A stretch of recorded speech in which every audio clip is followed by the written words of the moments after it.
They say the Blackwood Highway claims a soul every full moon. I never believed in superstitions until the night something impossible attached itself to my car. And I learned that some debts can only be paid in terror. My name is Marcus Webb. And this is the story of how a 15-year-old mistake came crawling back from the grave to collect what I owed. The rain hammered against my windshield like 1,000 angry fists as I navigated the winding curves of Blackwood Highway. It was October 31st, 2023, exactly 15 years since the accident. 15 years since I'd driven this road. 15 years since I'd convinced myself that what happened was just that. An accident. My fingers gripped the steering wheel so tight my knuckles had gone white. The dashboard clock glowed 11:47 p.m. in harsh green numbers. I shouldn't have been here. I should have been home in the city, safe in my apartment, pretending this anniversary didn't exist like I had for the past decade and a half. But the letter had changed everything. Marcus Webb. Blackwood Highway. Midnight. Come alone, or everyone will know what you did. No signature. No return address. Just those 17 words typed on yellowed paper that smelled faintly of earth and decay. The envelope had been sitting on my car's windshield 3 days ago, tucked under the wiper blade like a parking ticket from hell. I'd tried to ignore it, threw it away twice, but each morning it reappeared on my doorstep, in my mailbox, once even on my office desk. Though I worked on the 20th floor of a building with security cameras and keycard access at every entrance, someone knew. After 15 years of silence, someone knew about that Halloween night in 2008. The highway stretched before me like a black serpent, the yellow dividing line barely visible through the downpour. No other cars, no signs of life. Just endless asphalt cutting through dense forest on both sides, the trees leaning in like conspirators sharing secrets. My phone had lost signal 20 minutes ago. The last thing I'd seen before the bars disappeared was a text from my fiancée, Sarah, where are you? You promised we'd hand out candy together. I'd lied to her. Told her I had an emergency at work. She didn't know about Blackwood Highway. Didn't know about the accident. Didn't know that the man she planned to marry had buried a secret so deep he'd almost convinced himself it never happened. Almost the headlights caught something ahead of figure standing at the side of the road. My heart lurched into my throat and I eased off the accelerator. As I got closer, I could see it was a woman in a white dress, soaked through her dark hair plastered to her face. She wasn't moving, just standing there in the rain, staring directly at my approaching car. Every instinct screamed at me to keep driving. This was how horror movies started. But something else. Guilt, maybe. Or the desperate hope that this mysterious figure might have answers, made me slow down. I rolled to a stop about 20 feet from her and cracked my window an inch. Are you okay? I called out. Do you need help? She didn't respond. Didn't move. The rain poured over her motionless form like she was a statue. I reached for my phone, then remembered. No signal. My breath came faster now. Something was very wrong here. The woman's stillness was unnatural, her posture too rigid. Like a mannequin arranged at the roadside, then she tilted her head a sharp, mechanical movement that sent ice shooting through my veins, and she smiled. It's Marcus Webb, she said, her voice somehow cutting through the rain and the closed windows. Clear as if she were sitting in the passenger seat. You came. I slammed my foot on the accelerator. The tires spun on the wet asphalt, and the car lurched forward. In my rearview mirror, I watched the woman recede. Still standing perfectly still, that terrible smile fixed on her face. My hands shook as I gripped the wheel. What the hell was that? The rational part of my brain scrambled for explanations. A prank. A homeless person with mental illness. Someone playing games with the letter's author. But the primitive part of my brain, the part that still believed in monsters under the bed, knew better. The clock read 11:52 p.m. 8 minutes until midnight. I should turn around. Forget the letter, forget whatever sick game this was, and get the hell away from Blackwood Highway. But even as I thought it, I knew I couldn't. Because if I ran now, that letter's threat would hang over my head forever. Everyone will know what you did, the career I'd built, the life I'd constructed, Sarah, all of it would crumble if the truth came out. So I drove on. Deeper into the darkness, the road began to look familiar, and my stomach churned with dread. I recognized that particular curve ahead, the way the guardrail ended, and the shoulder dropped off sharply. My headlights swept across the spot where, 15 years ago, I'd lost control of my first car, hand-me-down sedan. My parents had bought me for my 16th birthday. I'd been drunk. Not fall-down drunk, but enough that my reflexes were slow, my judgment impaired. Enough that when something darted into the road, I'd overcorrected, spun out, and crashed through the wooden barrier that used to stand, where the metal guardrail now was. But I hadn't been alone on the road that night. There'd been another car. And in it, 2 people who'd stopped to help when they saw me veer off the road. I'd crawled out of the wreckage, miraculously unhurt, except for some cuts and bruises. The other car had pulled over, and a man and woman had rushed toward me. I remembered the woman's concerned face, her hand reaching for me, asking if I was hurt, and I remembered running. I'd panicked. 16 years old, reeking of alcohol, and my life flashing before my eyes: college applications, my parents' disappointment, juvenile detention. So I'd run into the woods, leaving them there. Leaving my car with my wallet and registration inside, I'd hiked through the forest for hours until I reached the old quarry road, then hitchhiked back to town. Reported my car stolen the next morning. The police had found it at the crash site, but no witnesses ever came forward. No Good Samaritans reported stopping to help a teen driver, because I learned later from hushed news reports that I'd followed obsessively. Their car had gone over the edge after mine.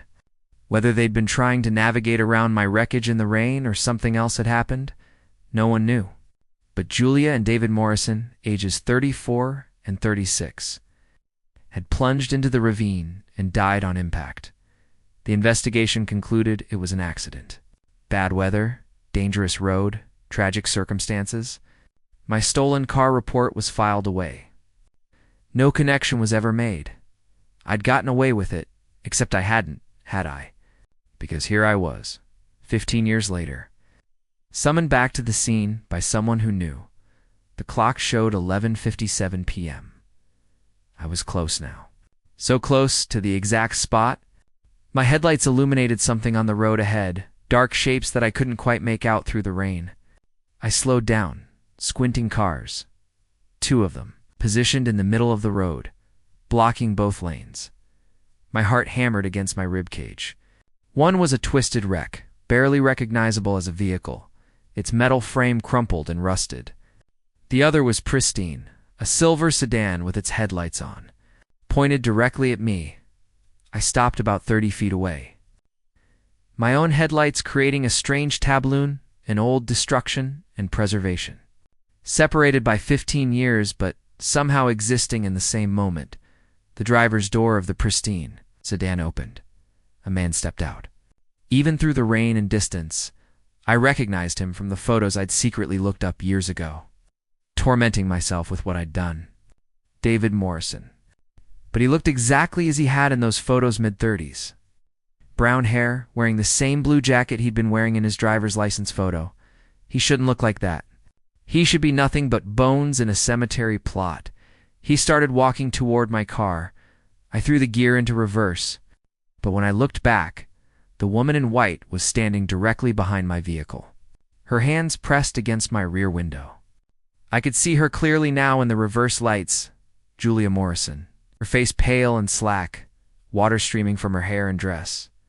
No, this wasn't possible. This wasn't real. I looked forward again. David was closer now, only 10 feet away, his eyes locked on mine through the windshield. Behind him, I could see someone else emerging from the wrecked car, a figure crawling out of the twisted metal. Movements jerky and wrong. The clock struck midnight, and that's when I realized the figure crawling from the wreck was wearing the same clothes I'd worn that night 15 years ago. The same jacket, the same jeans. As it straightened up, I saw its face, my face. At 16, pale and terrified and covered in blood. No, I whispered. No. David reached my driver's side window.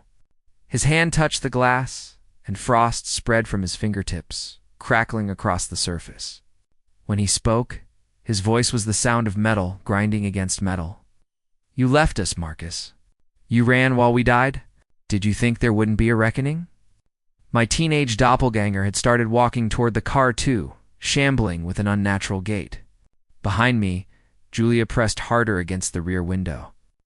I heard the glass crack. I did the only thing I could think of. V jerked the wheel hard to the right and gunned the engine. Driving straight off the road, the car plunged down the embankment, crashing through brush and small trees. I fought the wheel as the vehicle bucked and jumped over the uneven terrain. Branches scraped against the windows like skeletal fingers trying to claw their way inside. The headlights bounced wildly, illuminating flashes of forest and darkness in a disorienting strobe effect. I slammed on the brakes, and the car skidded to a stop against a large oak tree with a sickening crunch. The airbag deployed, punching me in the face and chest. For a moment, I just sat there, dazed. The deflating airbag settling into my lap like a dying jellyfish. My nose was bleeding. My ears rang. But I was alive. I fumbled with my seatbelt and pushed open the door, stumbling out into the rain. I had to get away from the car, away from the road, away from those impossible things that wore the faces of the dead. The forest was pitch black except for the faint glow of my car's headlights behind me, now pointing uselessly at the oak tree. I pulled out my phone, still no signal, but at least I had a flashlight. The beam cut through the darkness as I started to run. Branches whipped at my face. Roots tried to trip me. The rain made everything slippery, treacherous. But I ran anyway, my breath coming in ragged gasps. My heart feeling like it might explode in my chest. I didn't know where I was going. Deeper into the forest. Away from the highway. Away from David and Julia Morrison and the twisted version of my younger self. Logic had abandoned me. All that remained was pure animal terror. How long I ran, I couldn't say. Time had become meaningless. But eventually, my foot caught on something, and I went down hard, rolling through wet leaves and mud. I came to rest against a mossy log, gasping for air. The forest was silent except for the rain. I swept my phone's light around, trying to orient myself. Trees in every direction. No lights, no roads. Nothing to indicate which way led to civilization. Then I saw what I'd tripped over. A gravestone. My blood turned to ice as I crawled toward it, bringing the light closer. The inscription was worn but legible. Julia Morrison, beloved wife and mother. 1974 to 2008. Taken too soon. And next to it, another stone. David Morrison, devoted husband and father. 1972 to 2008. Forever in our hearts. I was in a cemetery. In the middle of the forest. That made no sense. I knew this area. Had driven past it countless times before that Halloween night. There was no cemetery here unless... My light caught more gravestones emerging from the darkness like teeth. Dozens of them. Maybe hundreds. All with death dates spanning decades. And in the center of them all, one massive monument. An angel carved from black stone with its wings spread wide. As I approached it, my phone light flickering, I saw an inscription at the base. The road remembers. The road demands. Can't outrun it. Marcus. I spun around, and there she was, Julia Morrison. Her white dress now covered in mud and dead leaves, her eyes hollow and black as if someone had scooped out everything behind them. You can't outrun what you've done, she continued, moving closer. We tried to help you that night. We stopped because we saw your car crash, saw you stumble out. We were coming to save you. I'm sorry I choked out. The words felt inadequate, pathetic. I was scared. I was just a kid. I didn't mean for you. Didn't mean for us to die. David's voice came from behind me. I whirled, and there he was, standing between the gravestones like he'd grown from the earth itself. You didn't mean to get drunk and drive? Didn't mean to leave us at the crash site while you ran to save yourself? We would have helped you, Julia said. We would have lied for you, called it in as just an accident, protected you from the consequences. We had a daughter. Did you know that? I did know. Emma Morrison. She'd been 12 when her parents died. I'd looked her up once, 5 years ago, tormented by guilt during a particularly dark period. She'd been in and out of foster care, struggled with drugs, had a criminal record. She needed us, Julia continued. And you took us from her? You let us die so you could go home and pretend nothing happened. My teenage self emerged from the shadows, its movements still wrong and stuttering, like a video with frames missing. When it spoke, it used my voice from 15 years ago, but layered with something else, something ancient and hungry. The road demands payment, Marcus. It's been patient. So very patient. But tonight is the anniversary. Tonight is Halloween. And Halloween is when debts come due. What do you want from me? I screamed into the rain. I can't change what happened. I can't bring them back. No, the thing wearing my teenage face agreed. But you can take their place. The gravestones began to sink into the earth, and new ones rose in their place. Newer stones. Fresher stones. I staggered toward the nearest one and read the inscription. My hands shaking so badly, I could barely hold the phone steady. Marcus Webb, 1992 to 2008. He ran, but couldn't hide. 2008, the year of the accident. The year I should have died if justice had been served. That's what should have happened, David said. You should have been in that car when it went over. You should have paid the price for your choices. Instead, we paid it for you. All around me. The forest began to change. The trees twisted and warped, their bark peeling away to reveal rusted metal underneath the twisted remains of cars. Hundreds of them, thousands of them, all crashed and broken and integrated into the landscape. This wasn't a forest. It was a graveyard of vehicles and victims. All the lives claimed by Blackwood Highway over the decades, all the souls the road had devoured, and I'd been spared. For 15 years, I'd been living on borrowed time. The road doesn't forget, my younger self said. And tonight, it's calling in the debt. You can run again, Marcus. That's what you're good at, isn't it? Running. I looked at the 3 figures surrounding Metha Morrisons I'd killed through my cowardice. And the version of myself that should have died that night. The version that would have died if I'd been brave enough to face the consequences. And I realized something. They were right. I'd been running for 15 years. Running from guilt, from responsibility, from the truth. I'd built a life on a foundation of lies and cowardice, and now that foundation was crumbling. I won't run, I heard myself say. The words surprised me, but once spoken they felt right. Not anymore. The figures paused. Julia tilted her head, curious. I can't bring you back, I continued, my voice stronger now. I can't undo what I did, but I can stop running from it. I can face it. I can make it right. It's too late for that, David said, but there was uncertainty in his voice now. It's not. Your daughter Amushi's still alive. She's struggling. She needs help. I can help her. With what? Julia laughed, but it was a hollow sound. Money? Therapy? Do you think you can buy forgiveness? No, but I can be honest. I can tell the truth about what happened that night.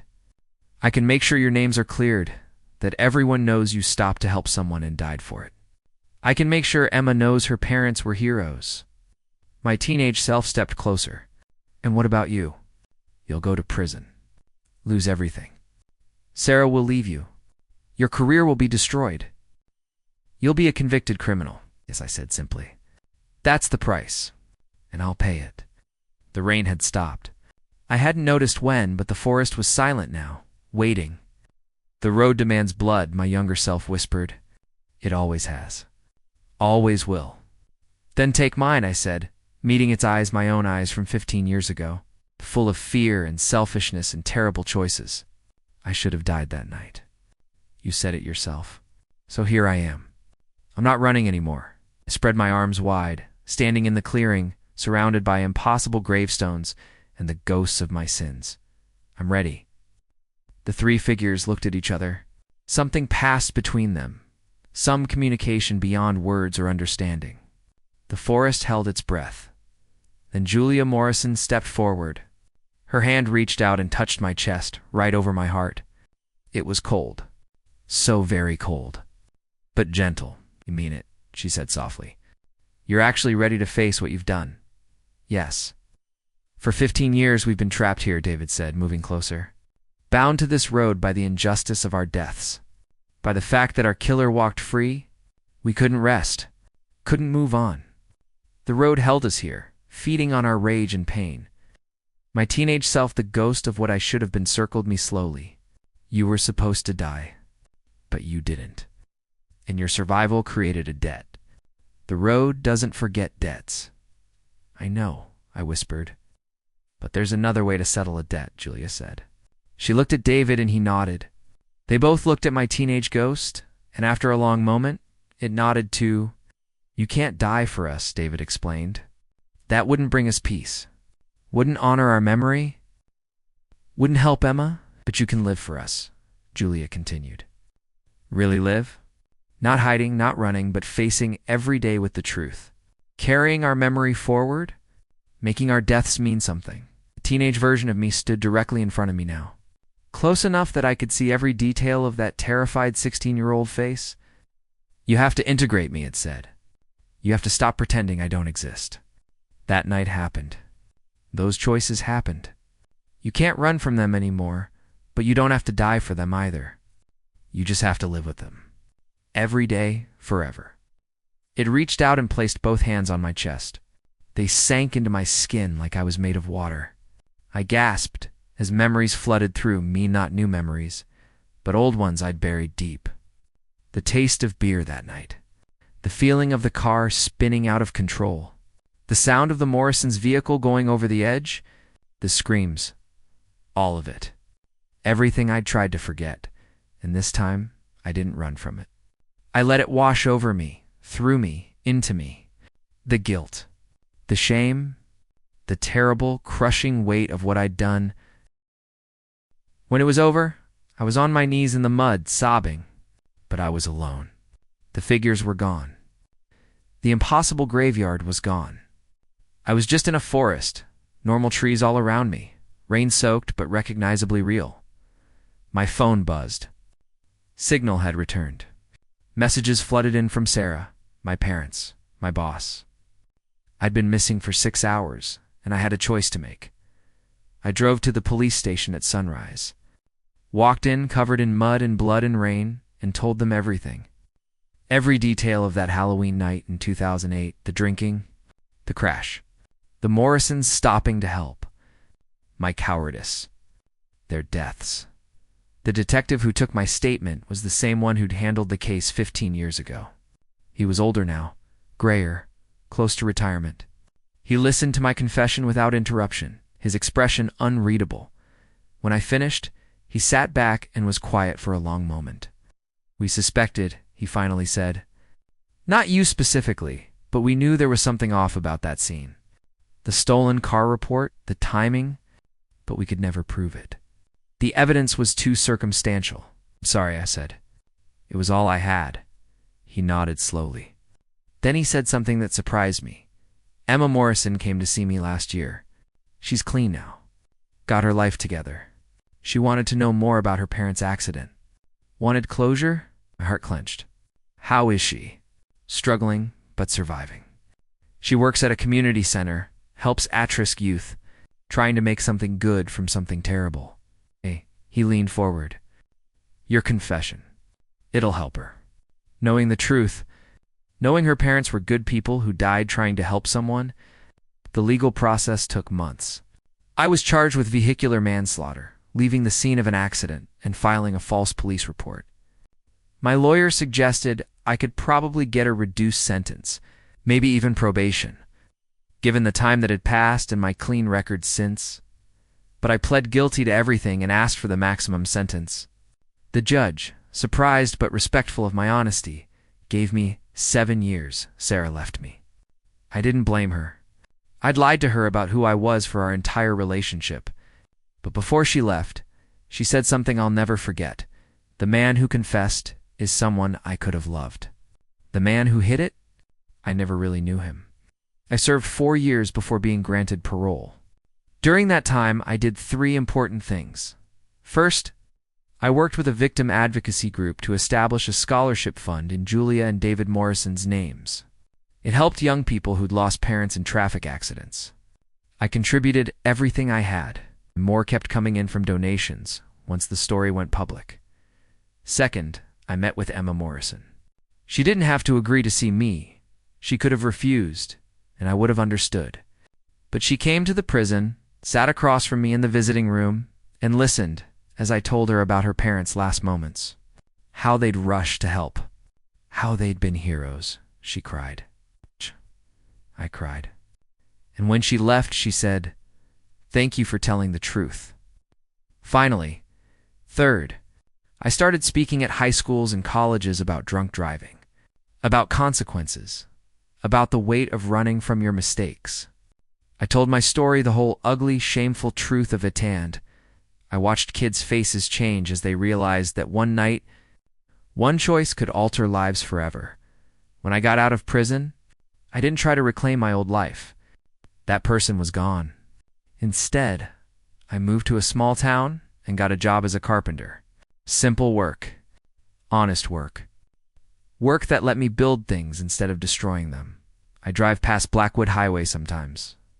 It's just a road now. No ghosts. No impossible graveyards. Just asphalt and trees and the occasional deer crossing sign. But I never forget what happened there. Never forget the Morrisons. Never forget that I was given a second chance that they never got. On Halloween night every year, I visit their graves, the real ones, in a proper cemetery in town. I bring flowers. I tell them about the scholarship fund, about the kids we've helped, about Emma and how strong she's become, and I thank them for showing me that running from the truth is a prison far worse than any cell, for teaching me that the only way to truly live is to face what you've done and choose every single day to be better. Last Halloween, Emma was there when I arrived at the cemetery. She'd brought flowers, too. We stood together in silence for a while, then she said, they would have liked knowing their deaths led to something good. To change, they were good people, I said. Were you? She replied. Now, I don't know if I believe that. I carry what I did with me every day. The weight never fully lifts. But Emma was right about one thing. I'm different now. Not running. Not hiding. Just living as honestly as I can. Trying to honor the memory of two people who showed me kindness. In their last moments, the road took them from me before I could thank them, but I spend every day since trying to be worthy of the mercy they showed me and that I've learned is how you pay a debt that can never truly be settled, not by dying for your mistakes, but by living for them.